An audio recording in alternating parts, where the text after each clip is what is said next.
welcome to Relish Books. Today I'm just doing a reading update. Some of the stuff I've been reading, some of the stuff that I'm hoping to read over the summer, and also sharing a little bit of the nonfiction I've been reading, which is not normally what this channel is for at all. I don't normally read a lot of nonfiction because it's not what I like to read.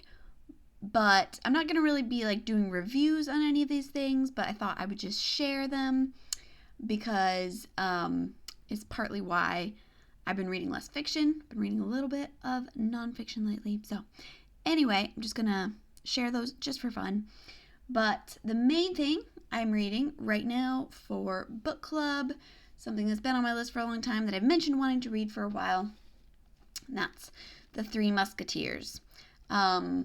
I am almost halfway for our book club. We're supposed to have a meeting kind of at halfway and then another meeting at the end because it's kind of a long one. Honestly, though, it's not as long or as difficult to get through as I thought it would be. The Count of Monte Cristo was way harder. This one, I've been taking it pretty slow because I had, a month to read just the first half. And I haven't been trying super hard to get through it, but it feels like it goes by pretty quick. I'm gonna try not to review it too much already because obviously I'll do a review when I'm done.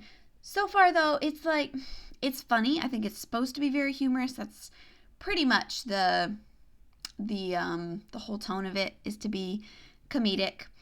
And it is funny, but at the same time, I don't know. It's a bit much for me. It's like Don Quixote, but if Don Quixote was taken seriously by everybody.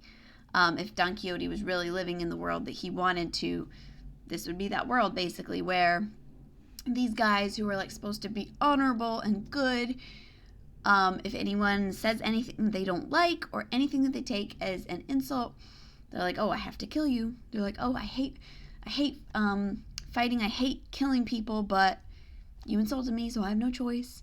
So that's pretty weird. Even though it is, I think, supposed to be funny, it's pretty ridiculous. And then the whole they're good men, and it's a very they have religion of sorts. There's a lot of religious turmoil in this time. A lot of weird religious stuff.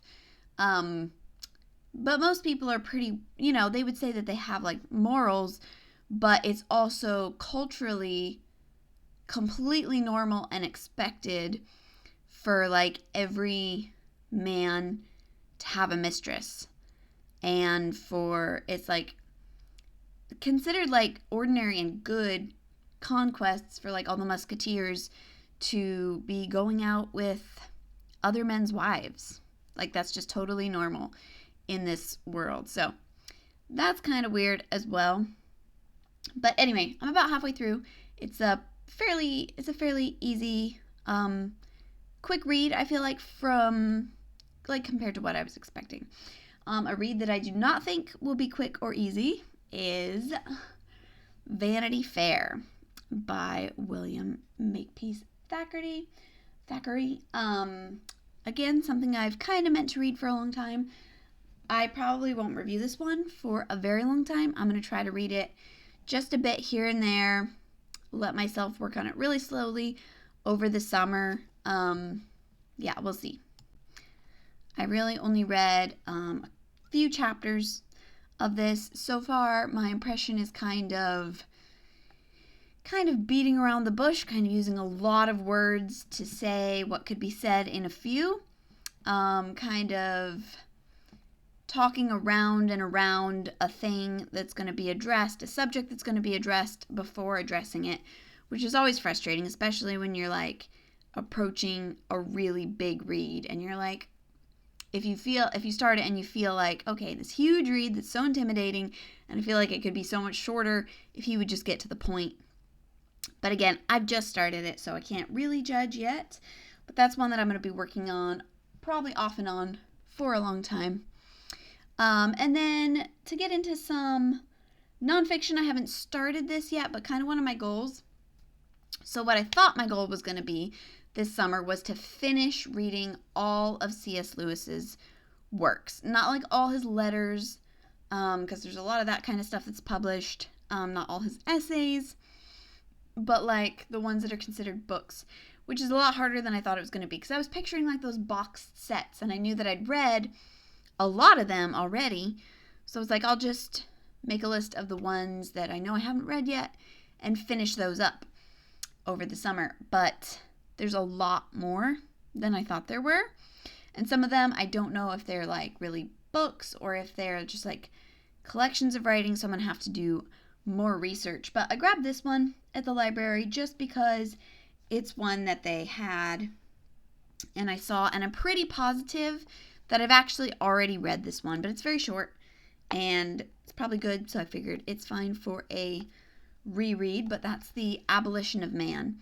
I'd seen some stuff about it, someone talking about it lately, so I was thinking about it anyway, and I was like, well, even if I've already read it, it'd be good to reread it, because if I can't remember for sure if I've read it, then I should probably reread. But C.S. Lewis's writings, his apologetics writings are incredible. I really like Narnia. It's not my favorite series in the world. I like it. I really don't care for his space trilogy. That is not really my thing at all. Where I feel like C.S. Lewis really shines is in these apologetics writings, is in his, because you can see that in his fiction as well, that what he's drawn towards is allegory and logical thinking put into writing. His logic and the way that he clearly walks around some very, very difficult issues is what makes him so special. Even if you're not interested in religion or Christianity, his book, Mere Christianity, is some of the most incredible writing you will ever find. The way that he deals with super, super difficult topics in a way that, with logic, that's kind of unanswerable. It's really, really incredible. Everyone should read it at least once. I really want to reread that one. Because, just, again, even if you're not interested in the topic, it's a stunning, stunning piece of writing and just of rational thinking and reasoning things, like starting at one point and reasoning through to get to the conclusion of a matter is really incredible. The Screwtape Letters is also incredible.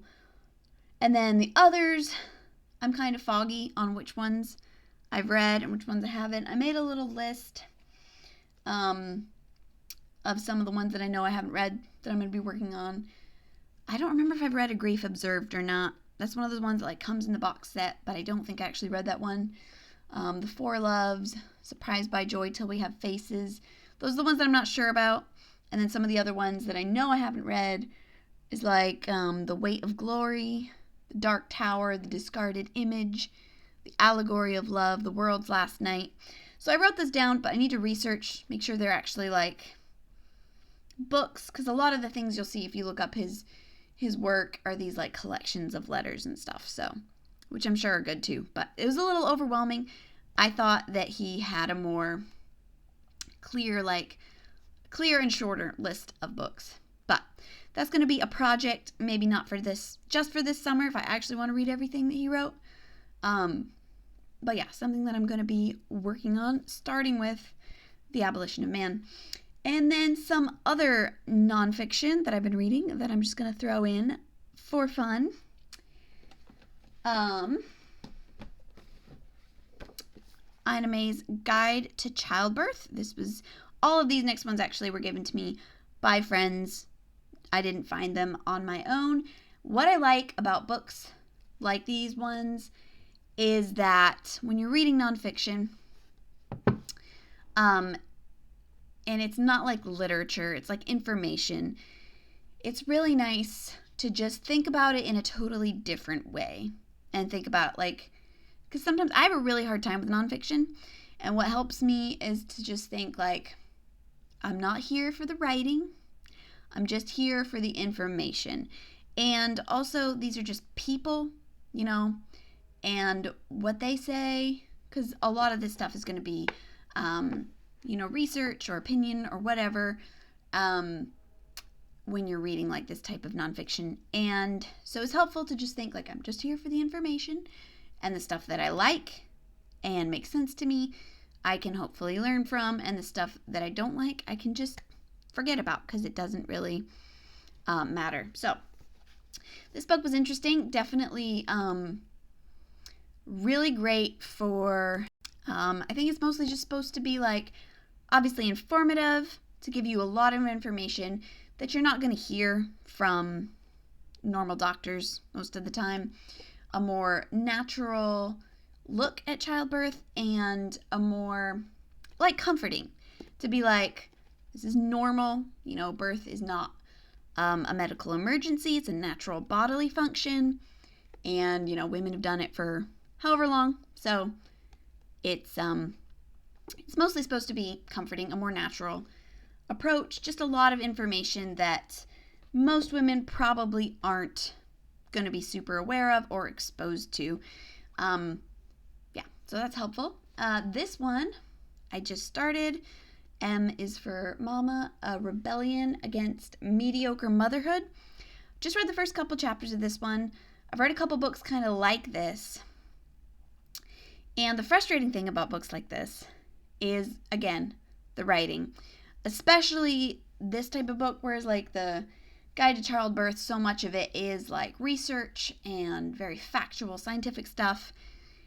And that can be put forward in a very straightforward way. The writing doesn't really matter that much as long as it's clear.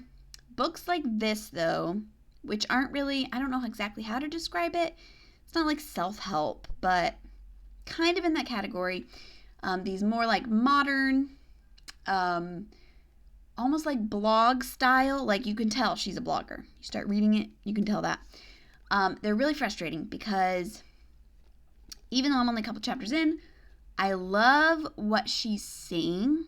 I love the message of what she's saying. I think a lot of her points are really powerful. I think just reading this book and just trying to take what she's saying out of it is going to be really helpful and good. But the writing itself is horrible. It's like absolutely terrible. It's written like a modern blog with all the little, all the modern like terms and, I don't even know how to describe it.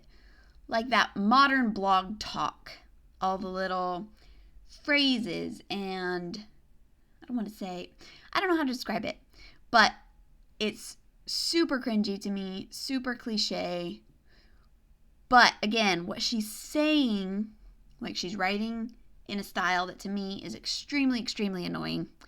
What she's saying, though, is really powerful. So I'm trying to just get past the writing, put that part of it aside, and just focus on her message and what she's trying to communicate, because it's really good.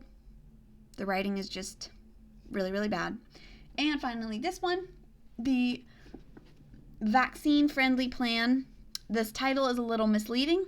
For anyone who doesn't know, a vaccine-friendly doctor is a doctor who is friendly to parents making the choices about their children's vaccinations. So this book is really, it's not just about that. There's also a lot of stuff about like childcare and ingredients in general, because he talks a lot about like vaccine ingredients, but also ingredients in food, things to watch out for, and a lot of processed stuff. Just stuff like that. And it's really nice to read because, he's a doctor who's worked with thousands of children for like over 30 years, and he's just trying to be super, super honest about the research and the results that he has seen for himself over 30 years of experience. And it is so nice to just have that information, just the actual what is in these things, what are the possible risks, possible benefits, why they're recommended, why after a certain number of years or whatever, these things aren't recommended anymore because things come and go so much. Just to read something that, and again, with these things, you can take and leave whatever you want. It's not like I agree with everything that he says, but it's so nice just to have the information, because if you're trying to research these kind of things, it can be really hard because there's so much out there. It's so overwhelming. It's a subject that is so, people have such strong opinions about and so much bias. So to read something that, he's always going to have some biases in some areas, but to read something where he's genuinely just trying to tell you the facts of his research, the results that he's seen, and the actual ingredients, what is in these things, and then he just has his recommendations and tips and stuff like that. So that's really great. I'm only a little way into it, but kind of the first couple chapters are more about, babies, and then it goes on through teen years. So I won't need that till later. But anyway, that one is super, super informative. Again, his writing style, as long as he's talking about facts and research and, his doctor stuff, his writing's just fine. When he starts making it more personal, his writing gets pretty cringy. But you can't blame people who aren't writers but have important information to share for being, you can't really expect them to be good writers, As long as they're clear, as long as they get their information across in a way that is understandable, that's all that really matters when it comes to nonfiction, which is, again, I do not like nonfiction. I don't like reading it, but sometimes you have to. So anyway, those are some of the books that I've been reading and will be reading.